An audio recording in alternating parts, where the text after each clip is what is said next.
Hello and thanks for tuning in for another edition of Hoops Talk. Today is Thursday, June 18th. I'm your host, Mike DuPont. Thanks for joining us as we return from a bit of a hiatus. Today's episode is a bit of a shift in focus as the NBA continues to iron out its next steps towards a return. Florida A&M, or FAMU, is a historically black college or university with its next steps in sight as the athletic department gears up for a conference realignment from the Mid-Eastern Athletic Conference to the Southwestern Athletic Conference. We were absolutely thrilled to speak with Kortne Gosha, Vice President and Director of Athletics, regarding the motivation behind the move. Without any further ado, let's just dive right in. Our number one priority is what I would consider to be the student athlete experience. Okay. And, what that encompasses is, as an athletic director, my ability to put our student athletes in the position to be most successful. And so when we looked at it, the travel time that's associated with traveling up and down the East Coast as far as Dover, Delaware, and Washington, D.C., that required a lot of missed class time. And so, we're all about rings and degrees. And so as we, assess that situation, it became a little bit more clear, what was more important to us. And so geography came into play. Obviously being able to travel with closer proximity, and those type of things, because we were stretching our budget financially trying to facilitate the cost. And those are things that, made us or required us to take from the programs. That's less equipment that can be purchased. That's less apparel, et cetera, et cetera. Yes, sir. So the student athlete experience was really the key factor in making the decision. Secondly, financially, we talked about resources.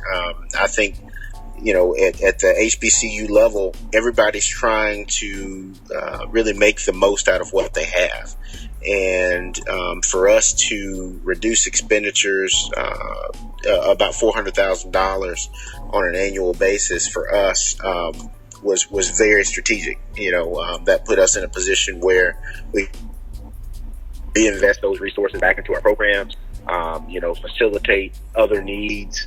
And this had no knock on the MEAC. MEAC is a great conference. Yes, sir. It's afforded a lot of other historical black colleges and universities an opportunity to participate in Division I athletics. And so, it was a bittersweet move for us. Obviously bitter in the fact that we were breaking a long-standing relationship with the MEAC, and but obviously, charting a new path with our peers in the SWAC. And, we felt compelled that the brands in the SWAC, such as Southern and Jackson State and Alabama State, would definitely help drive additional revenue on the football side. Not recognition, but identity maybe also played a small part.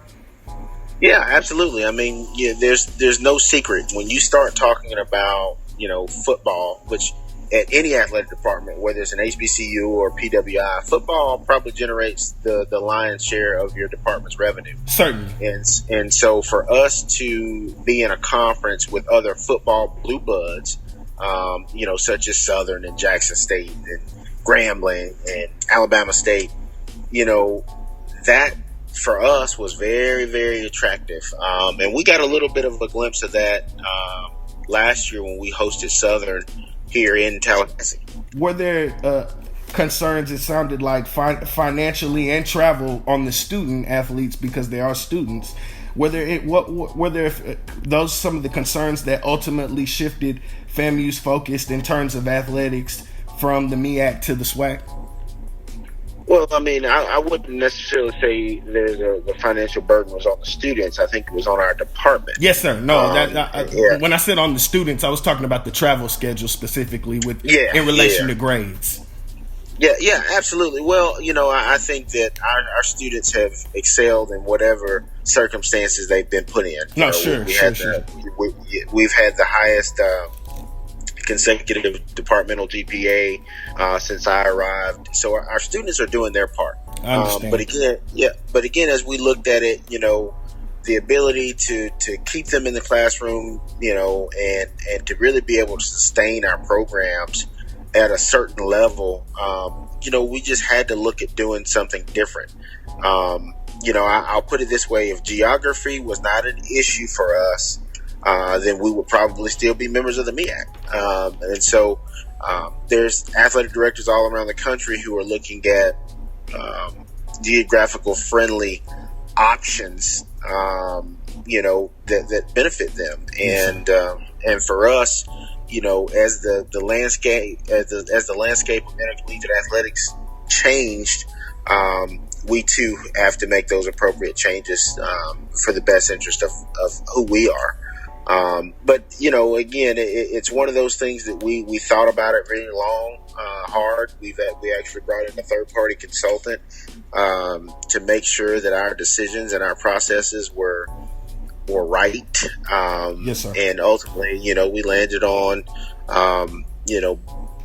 seeking membership with the Southwestern Athletic Conference, which for them, I believe it was a no-brainer to add us, and for us, it was a no-brainer to want to join that membership in that class of special institutions. And so that's where we are today. How long before all FAMU sports are going to be competing in this way? So it'll be right now we've targeted July 1st of 2021. So this will be our last full year of competition in the MEAC. And we're targeting July 2021 to be fully vested members of the Southwestern Athletic Conference. We look at other conferences. The Big 12 has realigned itself in the last 15 years.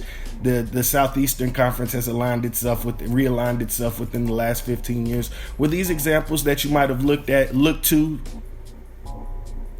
Yeah, so absolutely. I was at Middle Tennessee State University when I led our transition from the Sun Belt to Conference USA. Yes, sir. So conference realignment is not a new issue in the landscape. I think that this is really the first wave. I take that back. I think maybe as early as 2017 with Hampton's departure of the MEAC. Yes, sir. Followed by A&T's in March of this year.